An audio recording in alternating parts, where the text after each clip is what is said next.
Vous êtes de plus en plus nombreux à nous suivre et à participer à l'évolution de la chaîne Afrique N24, et sincèrement nous tenions à vous en remercier. Nous lisons tous vos commentaires qui enrichissent le débat et vraiment nous vous demandons de nous soutenir, en aimant les vidéos pour une large diffusion, et pour continuer à avoir une ligne éditoriale indépendante, et vous proposer de nouvelles émissions toujours de plus en plus enrichissantes. Ne restons pas passifs, soyons actifs. Merci et à bientôt. Togo, 26, 27, 28 juin. La chute inéluctable d'un règne usé. Lomé, 23 juin 2025. À force de vouloir faire peur, Faure Gnassingbé a tué la peur. À force de vouloir étouffer toute opposition, il a donné au peuple les moyens de reprendre la main. Ce n'est plus une intuition. Ce n'est plus une revendication. C'est un fait. La rue a repris le pouvoir moral et désormais elle réclame la fin du règne. Faure doit tomber. Et les 26, 27 et 28 juin s'annoncent comme les 3 jours décisifs où le peuple togolais pourrait bien écrire les premières lignes de sa libération. Pendant 20 ans, Faure Gnassingbé a pensé que gouverner, c'était régner. Que le silence imposé était un consentement. Que l'exil, la peur, la résignation étaient des victoires. Mais ce qu'il n'a pas compris, c'est que la peur ne dure qu'un temps. Et quand elle cède, elle laisse place à une énergie impossible à contrôler, celle de la liberté en marche. 20 ans d'errance, 20 ans volés. Le règne de Faure Gnassingbé est une plaie ouverte. 20 années d'immobilisme, de répression, d'humiliation collective. 20 années volées à une jeunesse brillante, inventive, débrouillarde, mais confinée au silence ou à l'exil. 20 années durant lesquelles le Togo a été gouverné sans vision, sans cap, sans projet, sinon celui de perpétuer une dynastie. Et à force de croire que cela pouvait durer éternellement, le régime a cessé d'écouter, puis de voir, puis de comprendre.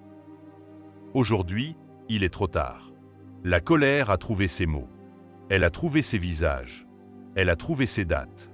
Et ces dates sont celles des 26, 27 et 28 juin. Un peuple sans opposition, mais avec une conscience. Il est vrai que l'opposition politique traditionnelle est laminée. Certains ont trahi, d'autres se sont fatigués, d'autres encore ont été réduits au silence par la peur ou la compromission. Mais le régime a commis une erreur monumentale en croyant qu'éliminer l'opposition équivalait à éteindre la contestation. Car ce vide a été comblé, non pas par des partis, mais par le peuple lui-même. Les quartiers ont pris le relais. Les artistes ont amplifié les messages. Les réseaux sociaux ont permis de relier les colères. Et les jeunes, longtemps marginalisés, sont devenus la colonne vertébrale de la contestation. Ce qui devait être un désert politique s'est transformé en espace fertile pour la révolte citoyenne. Et cette révolte n'a plus besoin de porte-parole officielle. Elle parle toutes les langues, chante dans tous les rythmes et marche sur toutes les routes. Le cas Amron, un électrochoc national. L'affaire Amron a été le catalyseur de cette mobilisation.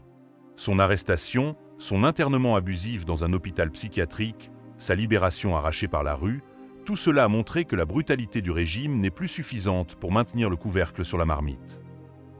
À vouloir faire taire un rappeur, le pouvoir a libéré des milliers de voix. À vouloir faire passer un artiste pour fou, il a révélé sa propre paranoïa, sa propre panique, son propre isolement. En quelques jours, le masque est tombé, le régime ne gouverne plus, il réagit. Il ne dirige plus, il s'accroche. Il ne propose plus, il réprime. Et le peuple a compris qu'il avait la force de faire plier le pouvoir. Alors il ne s'arrêtera plus. Le report de Mansa, la deuxième claque. Alors que les regards étaient tournés vers les appels à manifester, le régime tente un coup de communication. La conférence de Mansa, censée offrir une vitrine consensuelle à la Nouvelle République. Mais l'opération tourne court. Boycottée, contestée, décrédibilisée, la conférence est reportée Sindai. 2 coups d'arrêt majeurs en moins d'une semaine. C'est un signe fort et rare. Le pouvoir, qui a toujours dicté le calendrier, qui a toujours pris de court ses adversaires, perd le contrôle du tempo. Désormais, c'est le peuple qui donne les dates. Et il a choisi 26, 27 et 28 juin. 3 jours pour en finir avec l'usurpation. Ce n'est pas une manifestation de plus. Ce ne sont pas 3 journées comme les autres. Ce sont 3 journées d'histoire.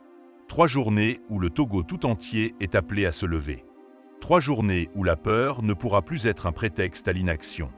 3 journées pour exiger la fin d'un système, pas seulement d'un homme. Ce qui se prépare n'est pas une marche politique classique. C'est une insurrection morale. C'est le soulèvement de ceux qu'on a privés de dignité, qui refusent désormais de se contenter de miettes. Ce sont les jeunes de la diaspora, les étudiants dans les campus, les mamans des marchés, les enseignants mal payés, les artistes censurés, qui reprennent la parole. Et cette parole ne demande plus des élections, ou un dialogue, ou une réforme. Elle exige la fin, la chute, le départ. Faure, le règne de trop. Faure Gnassingbé est désormais le président de trop. Pas seulement parce qu'il est là depuis 20 ans. Pas seulement parce qu'il a modifié la Constitution pour se maintenir. Mais parce que chaque jour qui passe alourdit la colère du pays. Il n'y a plus d'enthousiasme. Il n'y a plus de respect. Il n'y a plus de crédit. Il n'y a plus de légitimité. Il n'y a plus que l'obstination d'un homme à vouloir prolonger une agonie. Et dans l'histoire des peuples, quand un dirigeant continue contre tout bon sens, c'est que Dieu lui-même a tourné le dos. C'est quand Dieu veut abandonner quelqu'un qui le laisse faire les bêtises, dit un proverbe togolais. Et des bêtises, Faure en a fait. Trop. La dernière en date. Penser que le silence du peuple était un acquiescement. Quand l'histoire bégaie, le peuple crie plus fort. L'histoire a une étrange manie, elle bégaie. Et ce bégaiement est souvent un avertissement. Le Togo, pays des martyrs de la démocratie, connaît bien ce cycle, éveil, répression, silence, puis explosion. Aujourd'hui, nous en sommes au bord du dernier cycle. La tension est palpable. L'indignation est générale. Le rejet est massif. Et si rien ne change, alors les événements se répéteront, mais avec plus de force, plus de gravité, plus d'irréversibilité. Mais cette fois, ce ne sont pas les politiques qui mènent la danse. C'est le peuple nu, debout, fier et déterminé. 26, 27, 28, rendez-vous avec l'histoire. À quelques jours de ces dates symboliques, les rues du Togo murmurent déjà le chant de la résistance. À Lomé, les affiches circulent. À Sokodé, les groupes s'organisent. À Dapaong, les jeunes se rassemblent.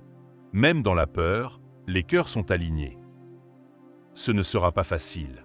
Le régime mettra les moyens. Il militarisera les quartiers. Il coupera l'Internet. Il brandira des lois, il arrêtera, frappera, menacera. Mais il ne pourra plus éteindre la lumière qui s'est rallumée. Tomber, ce n'est pas être vaincu. Mais rester trop longtemps, c'est déchoir. Faure Gnassingbé peut encore partir avec un minimum de dignité. Il peut encore comprendre que le pouvoir n'a de sens que lorsqu'il est légitime. Mais s'il s'obstine, alors ce ne sera plus une sortie politique. Ce sera une chute, une dislocation, un effondrement. Le peuple togolais est prêt, pas pour une guerre, mais pour la fin pacifique d'un cycle épuisé. Et cette fin commencera les 26, 27 et 28 juin 2025. Faure a tué la peur. Le peuple a repris la main. Le moment est venu. L'histoire attend. Et cette fois, elle ne se laissera pas confisquer. Likez la vidéo si ce n'est pas déjà fait. Laissez aussi votre point de vue en commentaire. Abonnez-vous et cliquez aussi sur la petite cloche de notification pour ne rien rater de nos prochaines vidéos. N'oubliez pas de partager aussi la vidéo et de la liker.